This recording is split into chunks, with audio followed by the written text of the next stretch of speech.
like I always say. Ready? Yep.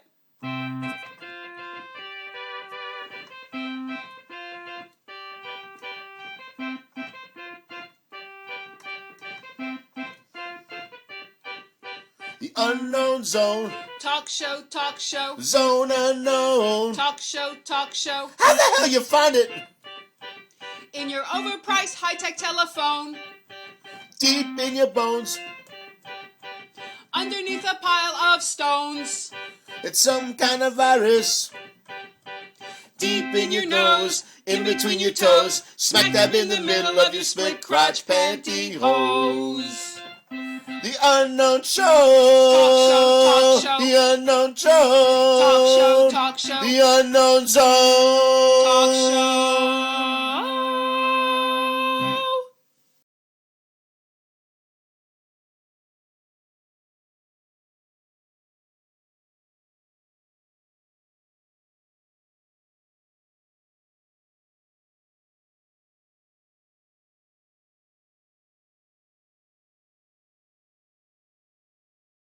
Here we go. Polly, hit it. And now, ladies and gentlemen, the Sylvia Brown of Public Access, Yvonne. Hello. That's awesome.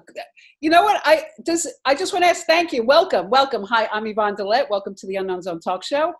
Polly, I just your volume is loud. It feels like you could be a little louder. Loud? No, I said Polly. Is your name Polly, Phil? We're starting already. It's perfect. That's the loudest. That's a lot. Okay, I just want to be sure. Usually I screw up on the sound. So welcome, everyone. Amen to that. Amen. This is the show. Okay, let me look at my question. Okay. This is the show that begs to ask the question, is everything going to be all right? And we're going to Todd that. Yeah, that's for you, baby. So I like it. Before I introduce you, I'm going to introduce my help, as it were.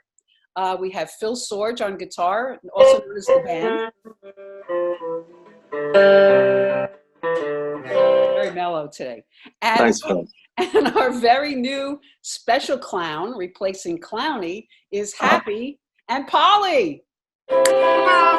Welcome. Can you hear me? Can you hear me? Yes. Polly, by the way, what's your last name? Amorous? Perfect. Polyamorous. Nice. I love that. I love it. I love a good puppet. I love everybody. You love everybody. And you know, Polly let me know earlier. We're going to get to you in a moment, Todd. I know I have a million things going on in my mind. Polly let me know earlier that today is National Coming Out Day. Uh-huh. Does that matter to anyone here? Maybe to Polly.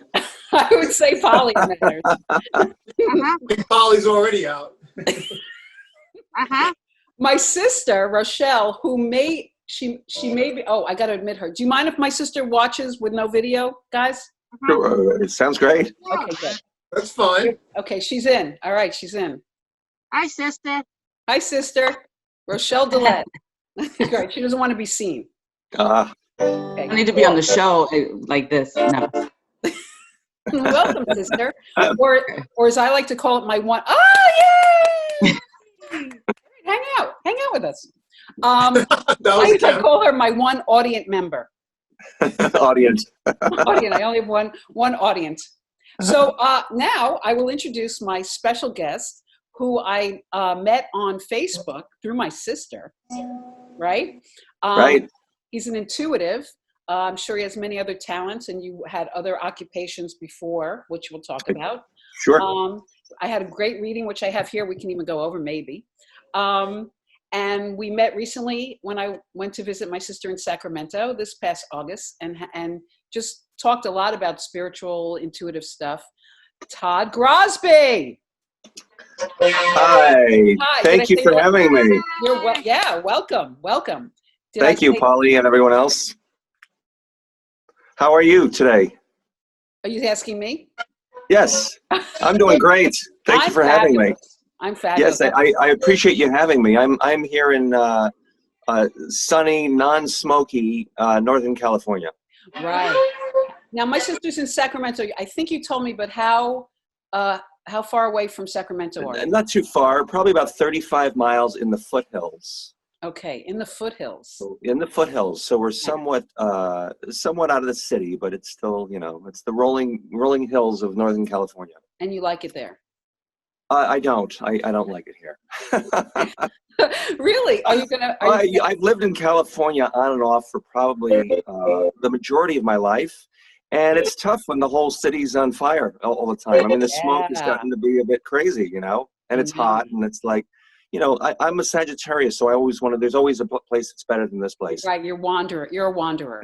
And I've committed to actually be a father to my children, so I have to continue to stay here, at least for the time being. That's wonderful. No, it Yes. sounds like you're a great father. And I just want to say, I think I used my intuition when I went to visit my sister, because I left the day the next fire started.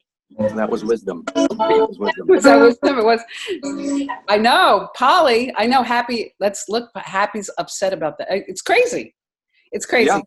So I just want to say, Phil, did you already play the music for Todd? I played it in the background, but I don't know who can hear it. Okay, well, let's just take a moment, because Phil composed special, intuitive, spiritual music for. Awesome, Phil. I appreciate it. It was supposed to be, to be honest, it was supposed to be astrology. Then I looked you up. All right, it's Phil's okay. Phil's our researcher. Oh, I like it.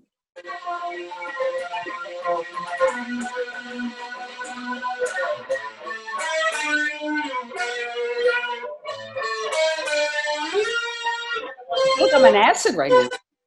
Yes. A little acid. Okay, that's good. Thanks. I like it. Thanks, Phil.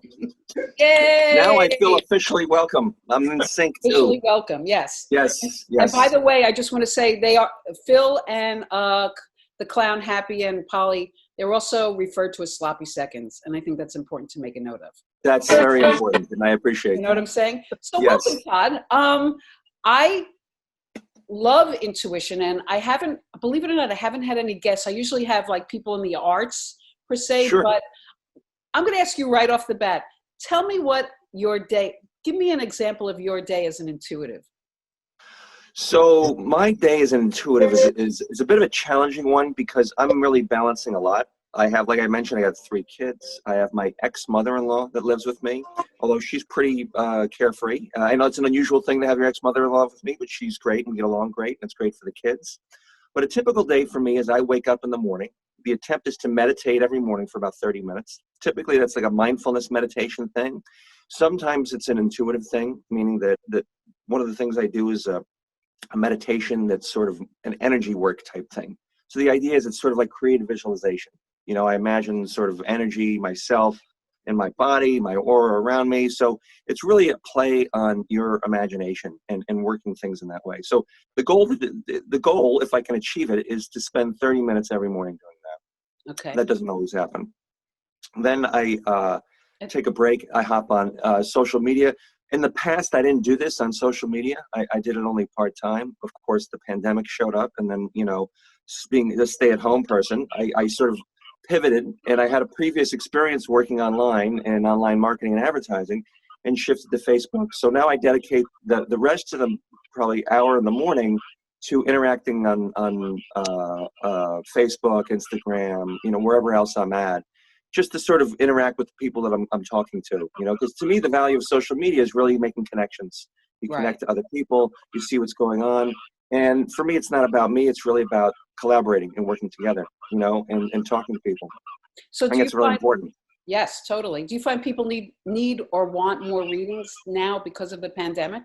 Absolutely. I think that for twofold. One is there's a big fear factor, obviously, and uncertainty always lends itself to draw people like myself into their lives because they're looking for answers. Right. Am I going to be okay? That whole thing. Yes, is everything going to be fine? Am I going to have my job? There's a stereotypical sort of question that I get asked that's sort of in that gamut.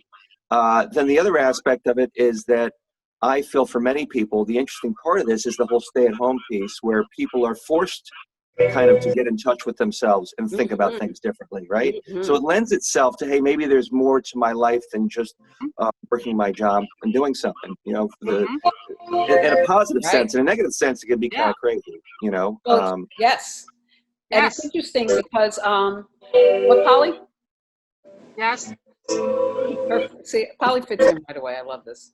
For me, you know, my whole thing is that I wanted to, you know, leave my job, and I've been working from home for the last 7 months, which is That's great. fantastic. So I've been working like 20 minutes a day, and Yeah. and I ready, Phil. I have an announcement, Phil.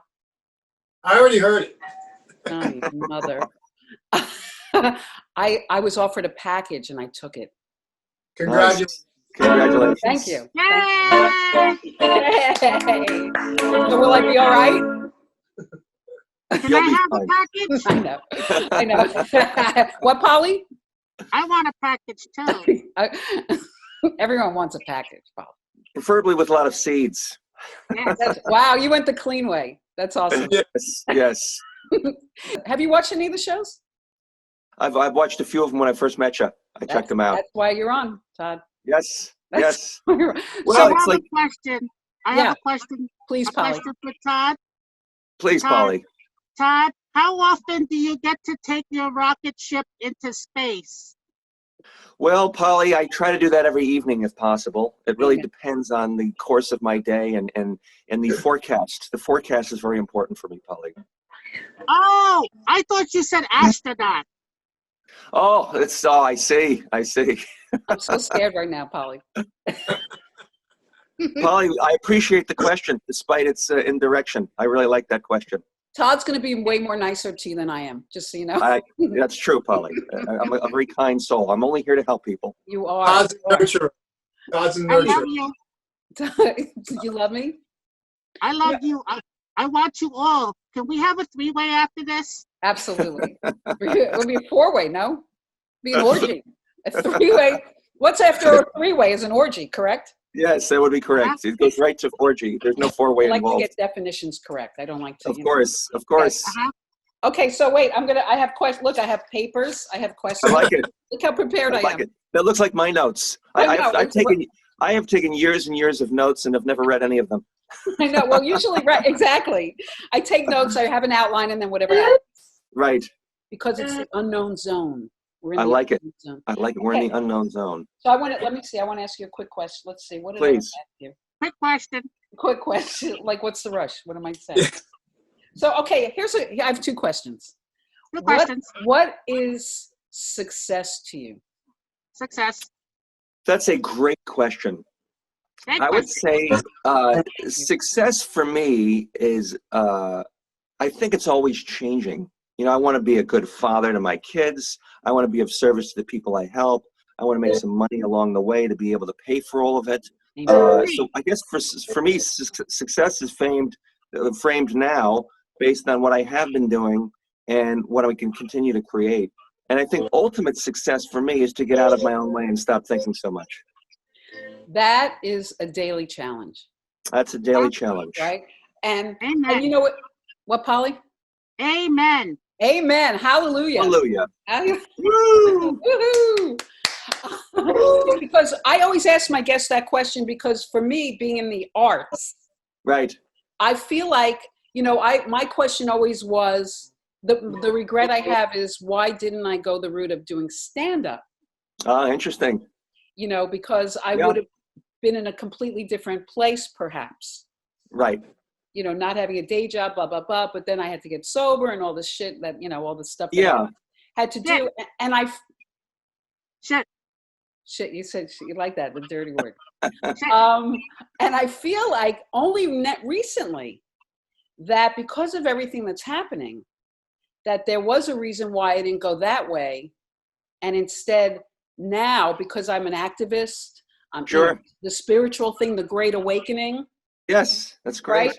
And the question I have, actually all of us, is I watch a lot of comedians and I feel like a lot of them don't really know the truth about certain things like vaccines and you know what's really going.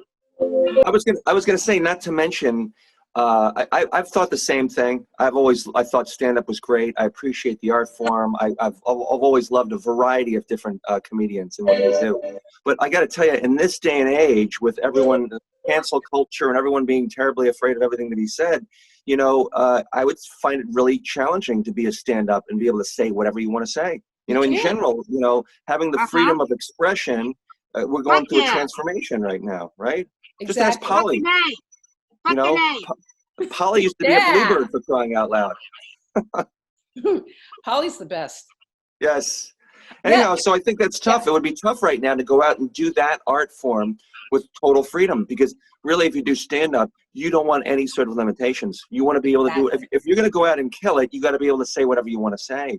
And so right now it's tough to do that, right? Because somebody with 5 followers on Twitter is going to hate your act and they're going to rip you apart. And next thing you know it, you're out of work.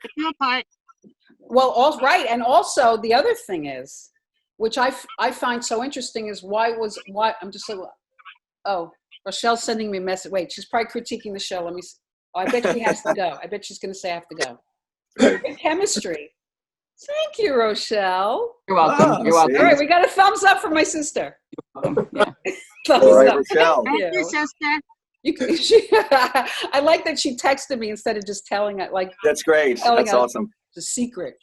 Yes. So the thing that I find so interesting, because I watch a lot of comic podcasts and so forth, and I have my comedians that I like, is that they're also not well informed about what's actually going on. Like, I was watching Joe Rogan actually this morning, and he doesn't have all the correct info on vaccine. He has some of it, but not all of it. And my thing is that I really want to get into it, because the people I actually follow and watch more so are like Del Bigtree from the High Wire. Yeah. All the people that are telling the truth, that aren't paid off by Big Pharma and all that. Sure. Crapola. And maybe I'm going to be the innovator in that area, because why, this is a question, Todd, why do you think like people like us are drawn more to the truth about what's really going on? Well, I think that there's a desire for wanting to know what's really happening. When you seek out the truth from a spiritual point of view, you're kind of trying to get to the source of what's actually happening versus the surface of what everyone's talking about. It's no different than the conversation of like, hey, I want to be able to express myself through comedy or whatever without any sort of restrictions or inhibitions, right? See, the same thing that prevents you from doing that is the same thing that prevents people from, look at it this way. Take a look at what's happening with social injustice in the world right now, right? People will talk about defunding the police. They'll talk about changing and reforming what needs to happen. I don't get me wrong. You need to reform, but really you need to understand why people are racist to begin with. If you're not getting to the source of the problem and understand what would cause someone to be racist, then you're not really dealing with what the problem is. You can patchwork as much as you want, but if you're not going to get to the source, so it's the same thing with vaccinations. I had 3 kids, I did not vaccinate them. It's a hard decision to make because, you're going up against the establishment that's telling you, hey, this is what you got to do. And so and the other thing about it is with the whole cancel culture and everything else, if you choose to do it, hello, Polly. Polly, want a cracker? Polly is paying such close attention. I just want to make appreciate that. Look at that. Right in the freaking. Right in there. She got that ear right in there. I like it. Anyhow, so it's like, you want to try to make a good decision. And the other thing that has happened in the world is that if you choose to make a decision that's against the norm, no worries. So I have to burp once in the show, so I'm sorry. I like it. It happens when it happens. So if you do that, then all of a sudden you become labeled, right? Now you're an anti-vaxxer. If you're making a decision that you feel like is a well-informed decision, you get categorized into, quote, an anti-vaxxer. And guess what? Now you're just in this group. So you've been marginalized or you've been discredited. So there's not a whole lot of freedom of thought that's going on in general because people aren't comfortable with it, right? Right. However, I absolutely, and I'm going to yes and it, which is a term in improv. I love improv. That's great. I'm yes anding, Polly. Okay. Polly, I think we're looking for a better validation. Yes. Yes, I know Polly's into that, so I had to mention it. Yes. Give me more. Yes, and more. I just want also, if I may, my face is so red. Is anyone else noticing that? Because I feel like I'm roasting. You're turning into a parrot. I'm going to be a parrot. We'll be related, Polly. Yes. Okay, Polly wants a cracker. All right, I don't know why I said that. So, Yvonne, I have a thought because please. it's great. The people that don't want vaccines, if they're well informed and that's their decision, that sounds wonderful, right? Everything is Right. wonderful. Right. But the majority of the people are not going to go that way because we live in a city of millions of people. Yeah. And the people that control the millions of people don't want that to happen. They don't want to see people getting sick. Wait. They They want you working. They right, don't want right. However, I knew this was going to happen. No, but I for a term of employment, I have to get the flu vaccine as a term of my employment. Interesting. And it's mandatory. It's not optional. I know. Wow. Bad.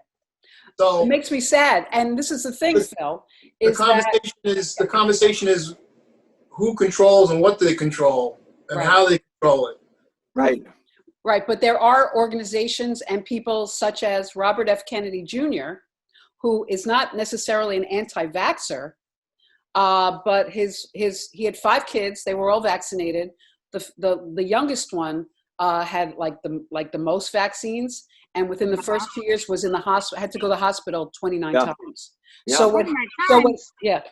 29 times in the first 2 years of life. Yeah. And what he started to do as a result of that was research on vaccines. Exactly. So You know what? Yeah, I just want to Sorry, say. I was going to say. Oh, sorry. Please go right ahead. No, all I'm saying is, I'm never going to get another vaccine, and all I want, my platform is, I don't want mandatory vaccines. I think it's a great platform. I'm sorry, Polly. I once orgasmed 29 times. Can birds do that? I don't know. I don't know. I guess we How with the wings? Like, found out. how do you do that? How do you do that? I guess it must just be sex, because I don't know if a bird could actually self. Yeah. Maybe we kick down a little Viagra and do an experiment. Do we want to watch that? I don't know. You know, we did a rehearsal yesterday, and Polly showed us her privates. Nice. Very, very, very nice of you, Polly. Yeah, I felt uncomfortable. Don't you think that, like, right now what you're doing and what's on the horizon is an aha moment as far as the vaccines are concerned? Because you know what? Most people are not going to want to take a coronavirus vaccine. Correct. Because all of a sudden now they're going to think, hey, wait a minute. They rushed it. Normally it takes 10 years to make a vaccine. You made one in 8 months, right? And the trials are not going well, by the way. And the trials aren't going well. Of course they're not, because they can't throw money at everything and have it turn into magic. You know what I mean? Exactly. You know, so I think that there's an opportunity now to say, hey, you know, how are they going to be able to mandate that when, like, so, and they couldn't even create a vaccination for the original bird flu, SARS. So, you know, I think it's a problem. Bird flu, right? Were you worried about that, Polly? I threw that in there especially for you, Polly. I gotta figure the bird flu, some sort of STD with the 28 times of having sex is probably 29. It's gonna be likely. STD, Polly. Do you have any STDs? Yeah. I got them all, baby. Nice. So proud. So proud. That's great, Polly. That's amazing. God bless you, Polly. Yes. I don't even know what's happening right now. I have a mustache. I have a finger mustache. I like it. Thank you. So yeah, and exactly. And I think actually what I've seen is that it went from like 75% of people that would take the vaccine. It's down to, last I checked, 42%. Oh yeah, it's going to drop. I'm sorry, Polly. And then 42%. Thank you. Good bird. Good bird. I wish I had a treat. Oh yes. I'm 42% aroused right now. Nice. I knew I got the right clown. Yes. You. It's funny because I didn't know it was going to go this way, but I knew that it was going to happen. You know what I mean? The whole vaccine, so let's I'm going to veer a little bit to the question I asked at the beginning of the show. Are we going to be all right? What do you see? Can I say the word predict? In, let's say, the next 6 Well, months. I'm not really a fortune teller, but I do have, that's an obvious question that comes up a lot with people I'm that sure. do what I do. Right. I only typically avoid it in the sense that I feel like people only ask that question because they're having a difficult time dealing with the present moment, right? It's not because it's not necessarily possible, but I just question the value of just telling somebody what's going to happen next, because then there's a codependency that could get created. Now, it's really, up to the person's discernment of what you tell them. As to are we going to be okay? I think things will probably get worse before they get better. But ultimately, I'm a pretty optimistic person in terms of. Right. Although in the United States, there's a lot of challenges. I mean, there's a lot of really big problems, and really the biggest problem isn't necessarily the virus. It's not necessarily the social injustice. It's really just the income inequality. I mean, that's what hides underneath here, and corruption, right? But the corruption's rooted in power and money, really, Yes, right? absolutely. These two, you only have two parties, and they're really not very different from each other. And Right. and the perception is that they are, but they're really not. And there's no other opportunity for any voices to come in. You would hope something would upend the system to create at least more opportunity of thought into the political landscape. But as far as like what's going to happen next, I mean, a vaccination is a really good question, right? So everyone's sort of pinning their hopes to that. Let's say one comes out in 6 months, they give it to 40% of the population, and then like 10% of them starts, croaking, right, or something terrible. What's going to happen then? Now no one's going to take It's going to be it. bad. And Todd, so you just I have a question. Yes, Polly. Todd, do you know how Yes. sexy you are? Polly, I'm getting vibes from you, Polly.